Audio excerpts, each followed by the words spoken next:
నీకెంత కోపం వచ్చిందో, నువ్వు చంపినోడు ఫ్యామిలీలో ఎవడొక్కడికి అంతే కోపం మళ్ళీ తిరిగి వస్తే మళ్ళీ ఆడేం చేస్తాడు?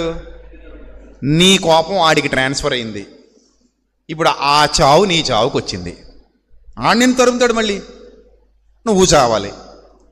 లేదు, తీసుకెళ్ళి జైల్లో పెట్టారు అనుకుందాం.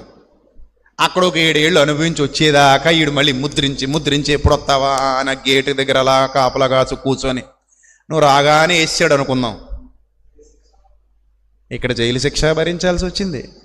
ఆడి జైలు నుంచి వచ్చాక మళ్ళీ ఆడి చేతిలో చావాల్సి వచ్చింది. ఇలాంటివి ఎన్ని చూడలేదండి సమాజంలో. అసలు సమాధానం దొరకని ప్రశ్నలు ఉంటాయా ఈ ప్రపంచంలో? వెతికితే ఏదో ఒక సమాధానం దొరుకుతుంది. ఎంత పెద్ద సమస్య అయినా సరే పరిష్కరించుకోవటానికి ఏవో పరిష్కారాలు తప్పక లభిస్తాయి. ఎందుకు పరిష్కారం లభించలేనట్టు ఉంటుందో తెలుసా? మన ఈగో అడ్డొచ్చి మనం ఒప్పుకోం ఆ టైంలో.